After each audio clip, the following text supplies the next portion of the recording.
Welcome to Focused on Forward. The purpose of this podcast is to focus on recovery from life situations, be it a disease, chronic or acute, perhaps the loss of someone so dear to you in death, or a change of life patterns that has affected you so profoundly that you have no choice but to find your new normal and become focused on moving forward. Each episode is designed to show the positivity that people bring to each and every one of their stories, the successes they've had, ways that they have become so definitively focused on moving forward.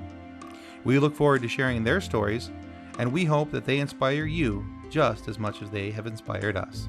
Thanks for listening, and enjoy the show. Welcome to the latest episode of Focused on Forward. Today we're going to be talking with Travis Olsen. Travis I met a year ago while both of our children were at a hospital called Mary Free Bed. Kind of a funny story as to how I got to meet Travis. He may not have noticed it, but as we were getting there, I saw this man sitting in the room with his daughter, and I thought, man, I know that guy from somewhere. And so I kept telling my wife, do you see that guy down there? I know him. I know him. Well, so eventually I got the nerve up to go up and say hi to this gentleman with the worst bar pickup line ever. Don't I know you from somewhere? And Travis was gracious enough that even though, no, I did not know him, to be kind and not look at me like the weirdo that I was. So it was nice to have him on today. And you guys are going to have an opportunity here to talk with Travis, or listen to Travis talk, rather, and hear his story, what he has gone through, and how he has learned with his family how to focus on forward. So Travis, we're all excited to hear what you have to say, and we look forward to your story anytime you're ready. Well, Tim, I'm glad to be here with you guys, and I will tell you, my mother many years ago raised me as the kind of person who would say hi to anybody. And I'm now in the car business, so even more, I will say hi to absolutely anybody. And I thought about that. You looked familiar to me when we first met, and I think we met for a short period of time at Helen DeVos, where you had been for quite some time, and we spent about 3 days at, which is another hospital there in Grand Rapids. So I feel like we may have briefly crossed paths and not even talked to each other at that hospital. That actually kind of makes sense. So I know you guys were there for about 2 weeks, and yeah. I'll get to the part of the story where we were there for I think about 3 days. So okay. My story starts many years ago, but my family story really starts in this instance back on April 10th of last year. My daughter Libby, who's my oldest daughter, she was 16 at the time, and wonderful kid, very motivated, works at a little summer camp down the street,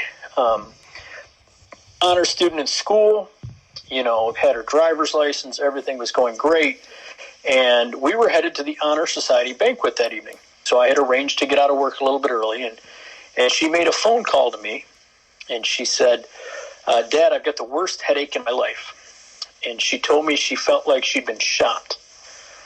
Later, she let us know that she had looked at the window because she figured the only way you can get shot is through a window. And it just struck me wrong.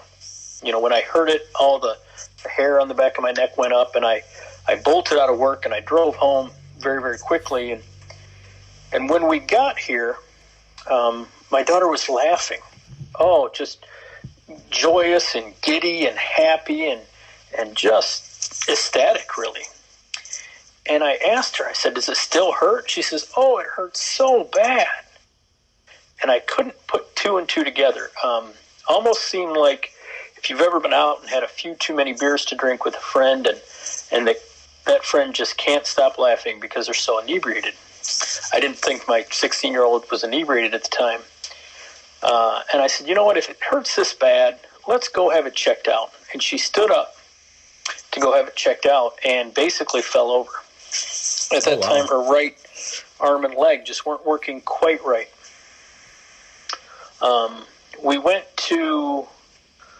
So I scooped her up, and I went to carry her out to the car because in my mind I was still going to drive her to the hospital. And we got in the car, and my wife got in, and she was sitting in the back seat with Libby, and we got about 15 seconds out of the driveway. And my daughter's face dropped off to the right, and she completely went limp on one side. That's we had seen some signs of stroke before that, but that's when we really knew what was happening. I got on the phone with 911, had us meet an ambulance part way to the hospital. We live out in the country a little bit. Okay. And they an emergency firefighter showed up moments before the ambulance, and he looked at her and came up with the same diagnosis we did of probable stroke. The ambulance arrived, quickly loaded her up. No real assessment at that point. Just get her in and let's go. We followed the ambulance part of the way because it was on the highway, and then the ambulance went on ahead. And by the time we got to the hospital, she was in the big emergency room with 20 plus people around. And that was, of course, pretty scary at that time. And a lot of uncertainty about what was going on. Now, just to interrupt real quick, though. Yeah. So up to this point, Libby was a completely healthy child, correct? 100%. No signs, symptoms, no indication that anything was amiss. So not even an inkling that this may have been on the horizon. No, I mean, the occasional headache in her life, I doubt those were related, but she'd have a headache once in a while, Yeah, like we all do. Normal stuff. Yeah, just normal stuff. So this was completely and totally out of the blue. She had a really stressful day. She had her ACT one day before, and she had her SAT that day, and then this Honor Society banquet coming up. And so she was under some stress, but nothing that should have led to this. Okay. So next thing you know, we find ourselves here in the emergency room. And it started to become more and more real as time went on. We met the physician who was part of the pediatric unit who came down. It was his first day on the job. And if under any circumstance there's a medical professional listening to this, please don't tell anyone it's your first day on the job. Oh, boy.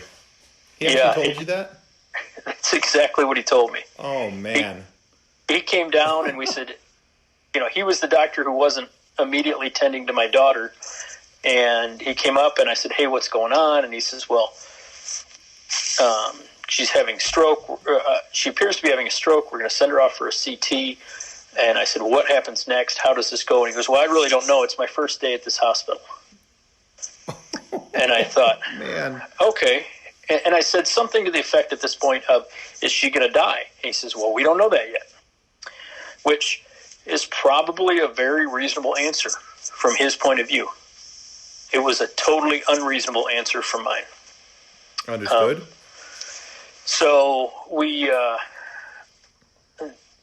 were there, my wife and I, and of course Libby was on the gurney, and they wheeled her out for the CT. And we went from this hectic, crazy room with everything happening at once to nobody. One nurse came in and was kind of tidying up, and it was this vacuum of energy and urgency all of a sudden. And we sat there for what was probably 20 minutes, which felt like quite a long time. And halfway through, they brought in a ventilator. And there was no bed in the room at that time. They brought in a ventilator, and I tried to convince myself that the ventilator just belonged in that room, that it had nothing to do with my daughter. Realistically, that wasn't the case. When they brought her back, they let us know that she had a massive bleed in her brain that they detected, and that they were going to intubate her so that she didn't stop breathing. Okay. And everything had happened so quickly. This was probably within the first 45 minutes after I got home from work.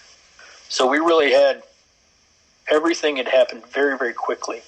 So to go from a normal day with dinner plans and the most important thing going on was, am I going to get out of work on time, to a sharp left turn into, is my daughter going to die?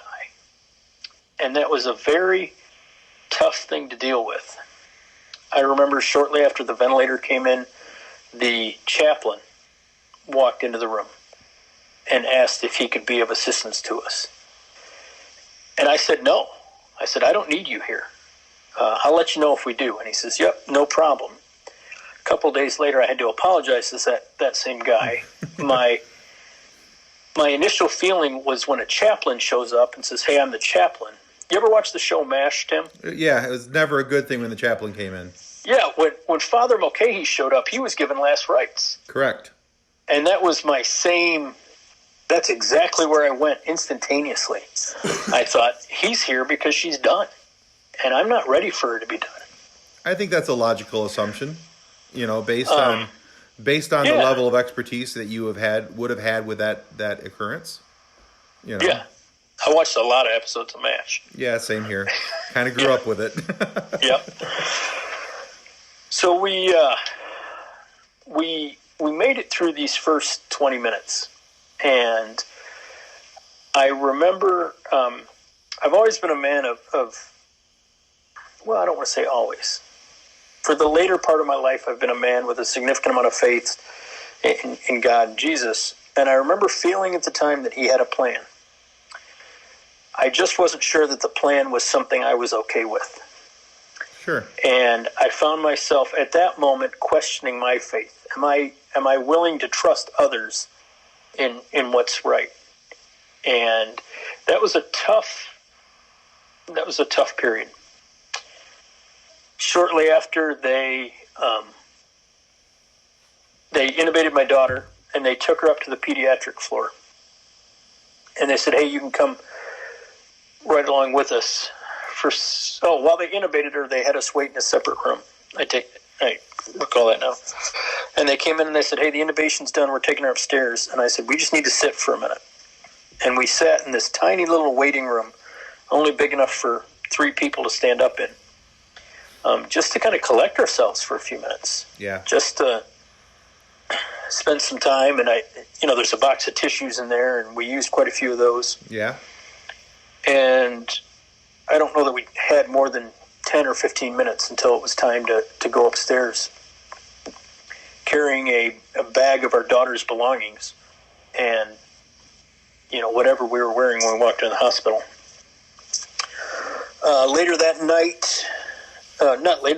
Shortly after, they put a tube in her brain to relieve the swelling.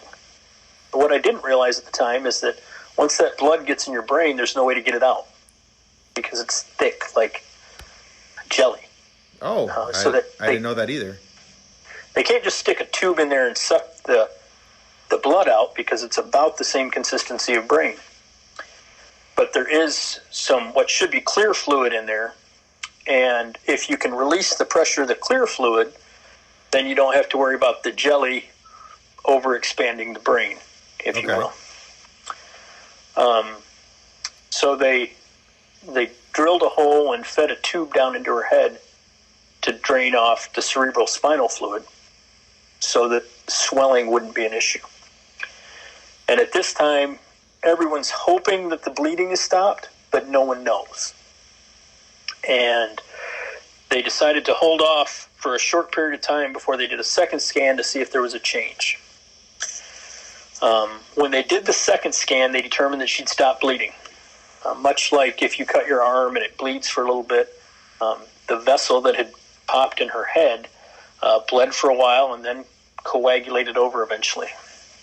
How long was it in between them waiting and then doing the second scan? I want to say morning, so probably 12 hours. Okay. That first night, well, it was longer than that, but that first night, our plan was for us both to stay at the hospital. And I decided about midnight that I would come home and grab some belongings for Joanna and I. We have 2 other kids. Grandma and Grandpa had swooped into the house and picked up the other 2 kids, and they were whisked off to Grandma's house. Strangely, after the fact, my younger daughter, my middle daughter, who's would have been 14 at the time, was pretty frustrated that we didn't have her come up to the hospital and have her see what was going on with her sister. She felt very removed from the whole process. That was something that left a little bit of a PTSD kind of scar, if you will, Okay. for her for some period of time. They were already at Grandma and Grandpa's. My wife was at the hospital. My daughter was on a ventilator. The tube was in. Nothing was supposed to happen. I came home. When I came home, we had a brand new kitten that was 2 or 3 weeks in our house. And the two dogs had somehow gotten into the area where the kitten was and terrorized her to no end. And I thought the kitten was okay. It turned out the next morning, the kitten was... my middle daughter came back to the house to check on the animals, and the kitten was severely traumatized, and the kitten had to be rushed to the vet that morning. Oh, man. And I remember getting this call, and I called my sister up, and I said, hey, I need you to be the kitten's surrogate parent. Make whatever decisions you need to do on this kitten, life or death, because I just didn't have the emotional bandwidth to deal with a daughter in the ER and a cat at the vet. That's a lot of And months. yeah, it really was. And it felt, the kitten felt overwhelming. It was just the straw that would have broken my back. And so I gave away my parental rights to kitten care. Sure. To my sister, and that turned out okay.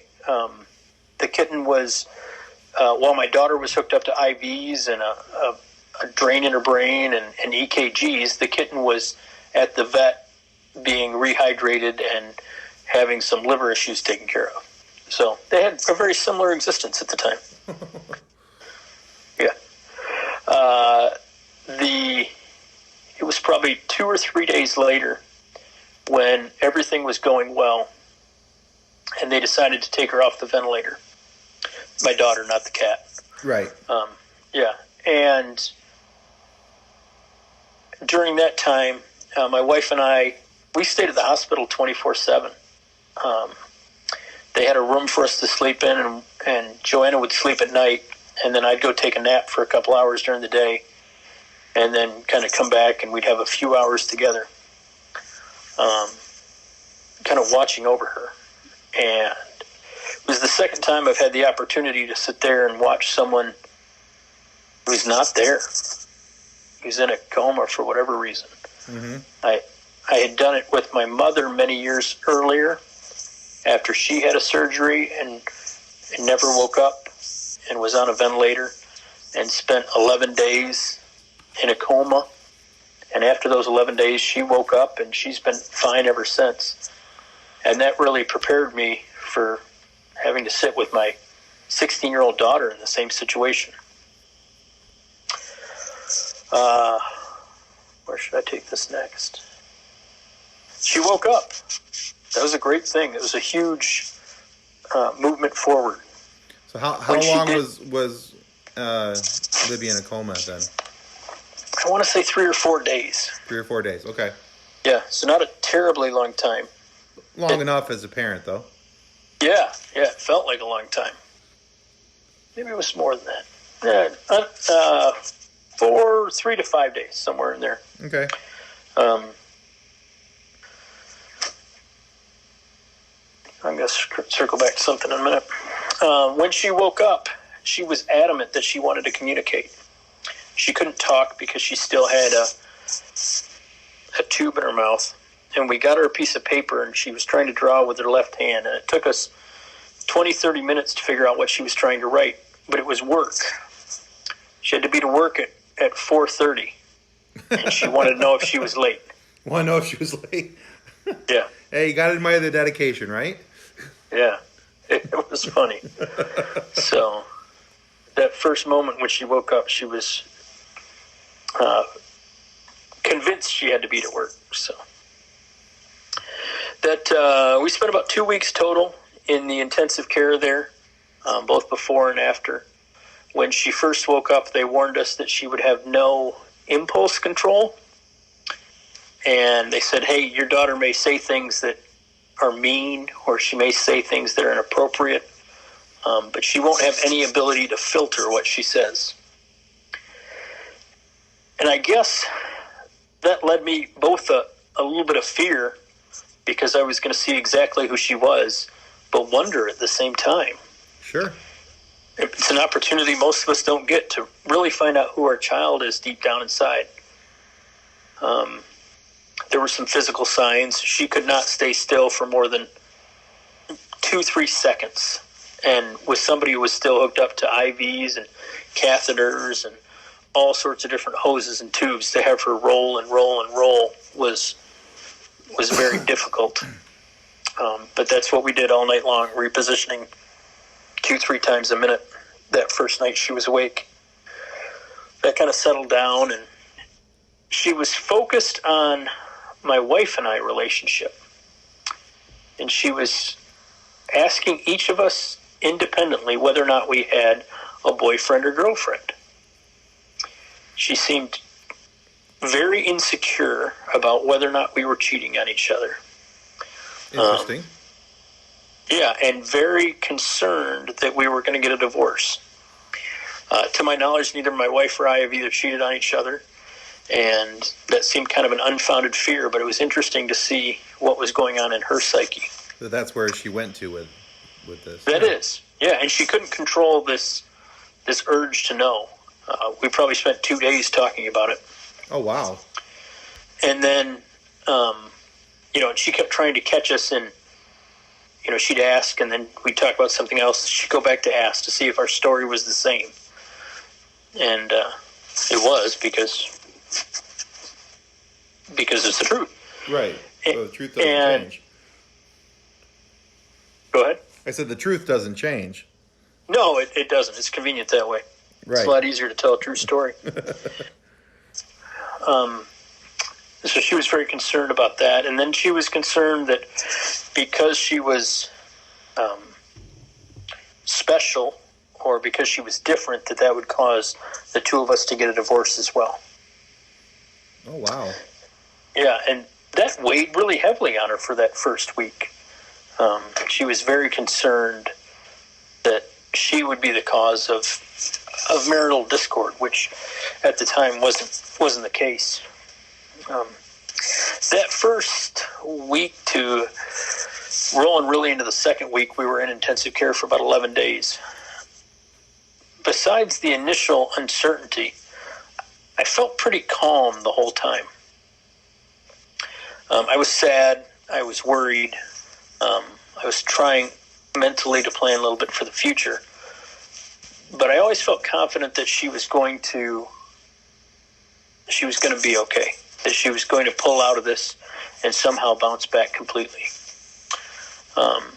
I ran into a lot of people who came up and stopped by to visit, and some who went and saw her, some who just visited with Joanna and I in the waiting room. One of them was a friend of mine who was really, really angry. He was furious, and it took me a while to figure out why. And he'd stopped up one day, and we had talked, and he was mad because he felt guilty about being glad that it was not his child this had happened to. Oh, okay. So he felt a significant amount of guilt that he was... And he's a great guy. Did he feel that maybe like he had wished this upon her because it wasn't his child? Like, oh, thank God it wasn't my child, that type of thing? Yeah, I think the thank God it wasn't my child is kind of sums it right up. And so he felt really remorseful that he would ever feel that way. And he was a friend of ours. He still is a friend of ours in front of the family. And I remember later, probably the second night, I called him up and I said, "Hey man, I really need some food. Can you bring me some food?" And I knew he wouldn't be able to turn me down. And he says, "Well, I don't know what's open. It's like 11:30. I said, "Yeah, I want some Taco Bell." And so he stopped and got some Taco Bell, and he came up and we sat and talked for 3 or 4 hours. Nice. And that was one of the first times when I realized that this horrible story, this horrible event, had the potential to be a force for good. Yeah.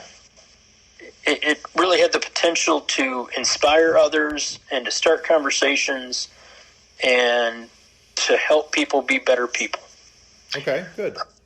And that first night talk turned into 3 or 4 nights talk, spread over the 2 weeks, and was really good for me. Interestingly enough, I kind of ended up on the other side of that equation. One of the people who stopped up to visit is a good friend of mine, Lori. And Lori lost her son and her husband in a mass shooting event a few years ago here in Kalamazoo. Oh, my. And when she came up and we talked a little bit, I felt guilty because I was still able to fight for my daughter's survival. I was still able to have hope that she would be okay when my friend had just had them taken away from her in an instant. Right. With no hope, no chance to intervene, no ability to pray on their behalf, but just taken away. And just deal with the loss, yeah. Yeah. And so it was kind of cool to me that I got to see both sides of that story. Yeah, that is interesting because it's quite the juxtaposition, really, because you've got, the one friend who, clearly they're both good friends of yours, but so the one feels guilty that it was, thank God it wasn't my child, and then there's you feeling guilty for, being able to fight for your child. That's quite interesting to me. Yeah, it was definitely seemed like an important part of the whole ordeal. We kind of continued through and formed some friendships with the nurses there. Just phenomenal people. Really did some great work. Ran into some of them again later in the process, and Libby was convinced that she would never forget any of them. In hindsight, it turned out that because of the state of her injury and everything going on, she didn't remember anyone from her 11 days in intensive care, and she has almost no recollection of anyone from that portion of the journey. So, yeah, makes sense. Yeah, we've explained that to her, and I think she seems to be happy with that explanation. Even not to compare situations, but to compare situations, when Kendall was in the ICU up at DeVos, again, amazing nurses and staff there. We had one nurse that was just, she really took to Kendall very well. And she came up later to visit Kendall at Mary Free Bed. And Kendall was very nice and kind and everything else. And when she left, Kendall looked at me and said, "Dad, who was that?" Kendall had no idea, no clue that this was one of her nurses. Kind of the same situation. It seemed odd to us at the time, but in hindsight, perfectly understandable. Yeah, absolutely. So we spent about 11 days at the pediatric intensive care down at Bronson in Kalamazoo, which was close, and they had a place for us to sleep, and Joanne and I kind of spent that time together. And then we headed up to Mary Free Bed, and everyone had told us how great it was. And I kind of called it the Napoleon Dynamite principle. Okay. The movie Napoleon Dynamite came out, and everybody told me how funny it was. It's the funniest movie you've ever seen. And I thought, okay, well, I've got to see this. And at that point, if you didn't go to a movie theater, you didn't get to see it early. Right. And so I hadn't seen it. And finally, it came out on VHS tape, and I went to Blockbuster, and I rented it, and I put it in, and it wasn't that funny. It just wasn't that great a movie in my mind. Right. And I think what happened to me is that I was expecting this hilarious, nonstop And because my expectations were so high, everything that happened fell short of them. Right. And so in my life, I call that the Napoleon Dynamite principle. And I was a little worried about applying that to Mary Freebed. Sure. And so I was hesitant to believe that they were all they were. We got there, and very quickly it became obvious to me how focused they were on patients, and I was used to having to advocate for my daughter in the medical system and make sure everything was happening right, and they kind of treated things differently. Well, they're ahead of the game there, I think. They really are. And some of the other people, we came to know you and Shayna, and we came to know Malachi and his parents, and Yeah. just some amazing, phenomenal recovery stories. Malachi's story especially, that I look at, and how many people would have given up on them? How many people would have Exactly. put him away and never had him come out? Yeah. We made it to Mary Freebed. The hard work really started. That's when those first couple days of therapy, she couldn't even stand up without her blood pressure dropping. So we would wheel her around in a wheelchair, and when she got lightheaded, I would tilt it back and lay her head on my shoulder as I sat there with the wheelchair in my lap. And it was tough, but at the same time, I had a 16-year-old daughter who was quickly leaving the nest. She had her own car. She had her job. She was at school all the time. If she wasn't there, she was headed out to the mall with friends. And she had kind of left out of our, started to leave the nest. Sure. And here we were getting back some of that parenting time. And I felt, I don't know if guilty is the right word, but here I was taking joy from something that, again, was horrible. And it reminded me yet again that sometimes the things that we look at as good or bad aren't necessarily good or bad. Yeah. There's no question in my mind that we have a totally different relationship now with our daughter than we did beforehand. And both myself and my wife Joanna, is really connected with Libby in a way that she never had through 16 years. So, Yeah. some blessing there. Yeah, I understand what you're saying about, not sure if it's something you should feel happy about or appreciate, because when Kendall's second stint back to the ICU, and she had to have her lungs punctured and drained, we couldn't do anything but hold her hand for close to a week, because she had to be propped up a certain way, and we couldn't get near the drainage site because of risk of infection and all these type of things. So one of the favorite pictures that I have from our whole entire hospital stay is the first night that Shayna got to lay back down with Kendall and cuddle with her in the bed, because and we both said to each other later, is it wrong that made us happy, because Yeah. there was so much time where we couldn't do that. It felt wrong that we were happy about it, but on the other hand, so I understand completely where you come from on that.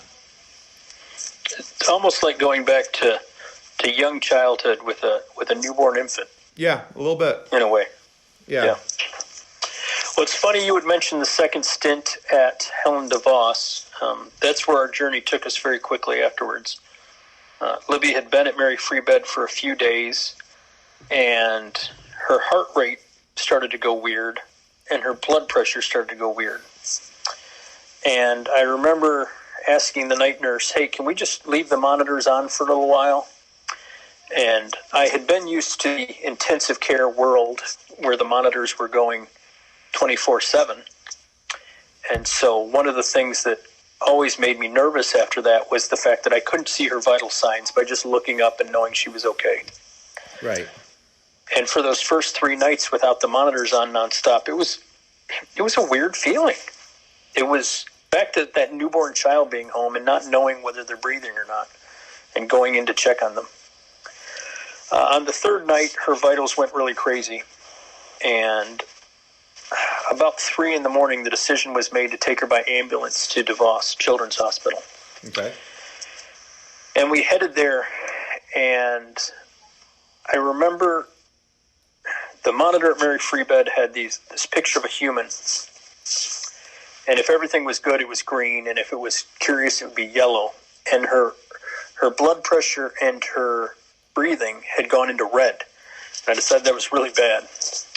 And we got to the ER, and they took us in by ambulance. They confirmed that, everything was really bad, and that they didn't know how to get it under control at that point. And they did another emergency CT to see if there was anything going on with the bleeding. I called my father, who lived in Grand Rapids, and I had him meet us down there at the hospital. Joanna was an hour plus away, and I kind of undersold what was going on. I said, hey, we're going over to the hospital because she's got she's not doing well, and they want to make sure medically they get her stabilized. So I'll call you back and let you know how everything goes, but you don't have to rush up right yet. And she went back to sleep, and I figured if one of us could worry, that would be enough. Sure. So we headed over to the hospital, and I called my father, and he came, and everything they told me I was hearing with rose-colored glasses, and everything he heard, which was the same stuff. And it sounded all like she was done for. Yeah. And it became obvious to me pretty quickly that more was at hand than I felt like was going on. And then I started to get a little scared again. Kind of a cool story in that point. I always carried around a little pocket Bible. It's about 3 inches by 4.5 inches, and it was always in my pocket. And I'd always flip it open and hope that I was just going to flip open to some prophetic passage. Some aha moment with the light shining down, and this is what I need at that moment. Yeah, and I always expected that. I always thought I just thumbed through it, and I must open that thing twice a day. And I open it up, and not saying that it's not good stuff, but it never felt like it was just exactly what I needed to hear. Okay. That night I flipped it open, and I flipped to page 385, which is part of John 5:21. And he says, it's with this confidence that we have towards him, that if we ask anything according to his will, he hears us. And if we know that he hears us, and whatever we ask, we know that we have the request that we have asked of him.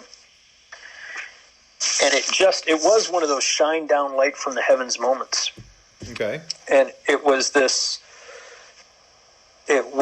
moment that I knew that the prayers that I'd made for her were already answered, and that she was going to be okay. It's kind of hit and miss for a couple days. They ended up pumping her full of antibiotics, doing a lot of different tests, trying to figure out what was wrong. Never did figure out what was wrong, but they decided that one of the antibiotics they had used, and they used a bunch, killed whatever infection was going on. So something in all their attempts righted the ship somewhere. Something in there along their attempts righted the ship. And that was, I'm pretty sure, when you and I would have run into each other. Because if I remember, I remember hearing about a patient that was having some procedures there that later we decided was probably Kendall. But okay. Neither here nor there. And I'll bet we just crossed paths somewhere along the line. That whole time in the ICU is a blur for us. I'll bet it is. And I'm sure you feel much the same way. There's things that you remember very clearly, the high points and the low points, but the in-betweens are just kind of the minutia of what happened. Yeah. So. She came out of Helen DeVos much stronger and healthier than before. We were able to get down to physical therapy with some amount of earnest. Went through about 4 more weeks of that, so a total of 5 weeks. And left, her goal was to leave Mary Free Bed walking by her birthday. And she was able to achieve that. I remember putting all these qualifiers on her goal, like, it's okay if you don't necessarily do it, and it's okay if we have to stay a little longer. And she told me, she says, Dad, I'm going to walk out of here before my birthday. And she was able to do that. She walked out with only the help of a foot brace to keep her foot from dropping. Nice. And made a whole bunch of progress in those 5 weeks. So we came home and life kind of got a little bit back to normal. Some of the things that I remember really amazing me at the time, when you have a child who's in the ICU or in the rehab hospital, and everything's crazy and all your energy and your time is focused on that, you forget that little things can happen. Our refrigerator went out, and I just felt like I should have gotten a pass on that. I don't remember who it was up at Mary Free Bed that their toilet overflowed. And I thought, you should really get a pass on these things. Like, who's in charge of scheduling? Right. Because during these huge crises, all these little things should just go away. Right. After a few weeks of being home, it became obvious that wasn't the case. You have to figure out how to manage the big crisis with the day-to-day crises that you've dealt with every day up until then, some of which seem insurmountable on their own. So we're about a year out. She's made progress. She has some use of her right hand. We're looking at driving again here soon. Well, that's awesome. It's pretty cool. They did a procedure where they radiated the area in her brain that bled so that it won't bleed again. So we got away without having to have them go into her brain and do a physical incision. Oh, that's even better. Yeah, it's called the Gamma Knife, which sounds like it should be on a sci-fi show. Right? Or that it is a sci-fi show. Might be. 216 radiation lasers that all converge on one point in her brain. And they radiate that tissue to thicken it and close it off. So that process can take, it was just a one shot of radiation. And after that, it can take anywhere between 6 months to 2 years to thicken up and close off. Until it does that, she's at an increased risk for another stroke. That's, I guess, a fear that we're aware of. Sure. But can't really do anything about. Besides some kind of normal precautions of keeping her well hydrated and being aware of which medicines she's on and things like that. Okay. So we're a year out, walking well, going back to driving. She finished school, except for this little COVID-19 thing that popped up. Yeah. No, this would have been her senior year. So no graduation, no walk, no prom. She missed her junior prom while she was in the hospital after the stroke and missed her senior prom with COVID. Yeah, I was a little irritated by that. I'm sure, yeah. We're still figuring out how that looks. So taking the summer off and then headed to the community college in the fall. Okay. Recovery's not full. She doesn't have use of her right hand. She's not going to run anytime soon, but she's still making some gains. We go to occupational therapy twice a week. It's a different mindset. You come to accept some things that early on you had that hope of 100% full recovery.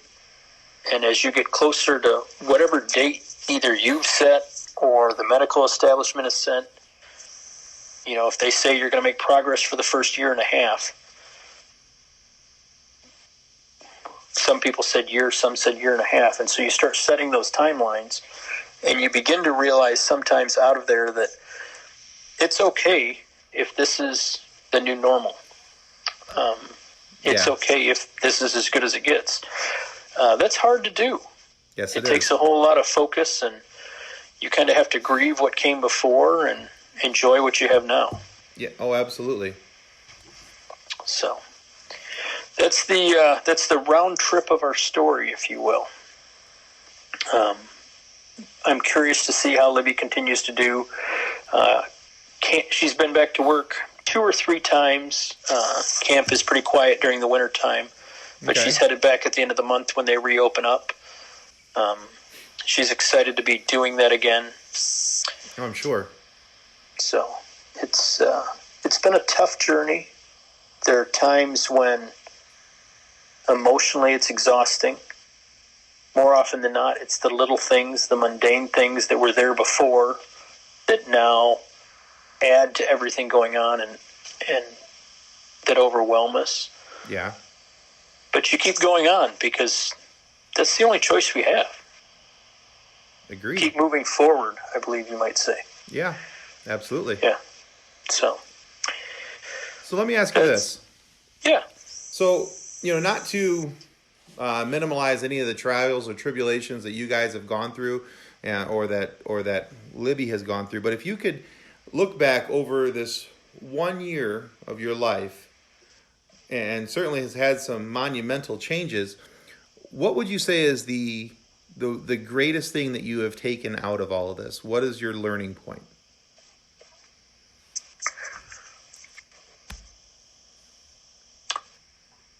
I'd say the greatest learning point, and I'm going to give you a couple because I don't want to pick a favorite. That's One fine. is that what you and I look at from the outside as a bad situation or a bad event may not be. On paper, any way you look at it, any way you slice it, a 16-year-old child having blood on her brain is bad. But I can tell you with certainty that there are positive effects that have come out of it.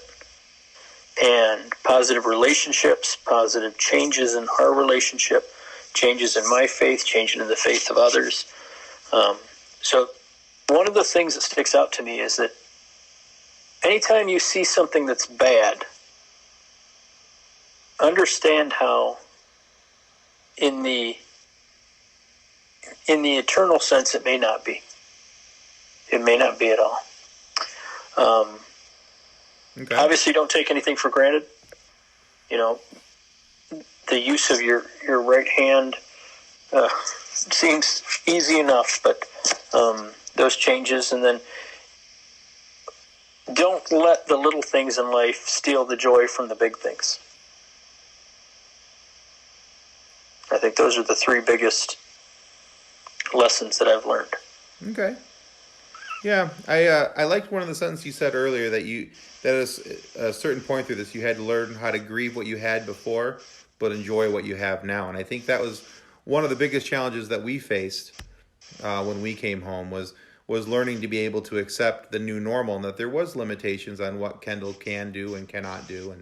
And I'm sure that you find it's much the same for Libby, that there's limitations on what she can and cannot do, but it doesn't change. For the things that it does change, there's certain things that it doesn't change, like, your relationship with her. Even though there are changes to the relationship, it strengthens and enhances other things about it. So, absolutely. But and then there's also one other thing I wanted to tell you about our time together at Mary Free Bed. And I wanted to thank you for this because I don't know if you'll recall this or not, but I think it was on our second trip back to Mary Free Bed. I had only gone home twice during our entire stay there, and it seemed like each time I went home, something catastrophic happened, and I was disobeying every speed law on the way back to the hospital because I live an hour north. And the second time is when we found out that Kendall had a massive lung infection, and it was really a big issue, and that's when we had to go get her lungs drained. But I came out of the room, and I don't know if I just had that look on my face or I was feeling lost, and I was feeling a little bit distraught, and I wasn't sure. I was trying to play brave for my wife, I think, honestly. That's our job. Right. And I was trying to be the stone face and trying to play brave, and you came out in the hallway, you hugged me, and you gave me your business card, and you said if I ever needed to talk, and you wrote a little something on the back side of it. And I want you to know that meant more to me at that point I think, than any handshake or pat on the back that anybody gave me during this whole thing, because it really was, it was a very large pick me up. Just a little thing. And so I don't know if you remember that at all or not, but it meant an awful lot to me. I do. What you don't realize is I felt this strong need to make sure that you had someone to communicate with. One of the things, it definitely, having an event like this happen makes you part of a club you never wanted to join. Oh my God, there's so much truth to that. And it puts you in a situation where, I don't want to say unless you've been through it, you'll never understand, because I don't want anyone else to understand. I really don't. I don't want anyone else to go through what you've gone through and what I've gone through. And to my friend who felt so guilty, I absolved him of all that guilt, because I don't want him or any of his children to go through what we had to endure. Absolutely. But I think it's important that you help others endure what you've had to. Yeah. And that if you've struggled with addiction, that you help people who are struggling with addiction. If you struggle with body image, that you help someone who's struggling with body image. And that camaraderie, that fellowship makes us all stronger. Agreed. Yeah. Yeah, absolutely. So, that's why I was so glad you reached out to talk on a podcast. Yeah. No, this was great. Yeah. It's nice to catch up with you. Have I mentioned that I've never watched or listened to a podcast before in my life? Well, you'll have to listen to this one when we release it. I definitely will. So. Well, I want to thank you for being here and sharing your story with us, and we're so glad that everybody's doing better, and that we know that she's got a long road ahead of her, but just from our short time together at Mary Free Bed, it was pretty clear to my wife and I that Libby was a fighter, and she wasn't gonna back down from this. So she definitely is. So. Well, wishing all the best to you and your family as well, and I hope everything continues to move forward for you. Yeah, thank you as well. And I think that will conclude our podcast here. Thank you so much, Travis. This has been an awesome conversation. Thanks, Tim. Have a great night. All right. You too, sir. Bye-bye. Well, that concludes another episode of Focused on Forward. To be a guest of Focused on Forward, you can reach us through Twitter at podcastfof, through our Facebook page named Focused on Forward, or through email focusedonforward@gmail.com. We look forward to hearing each and every one of your stories that has yet to be told.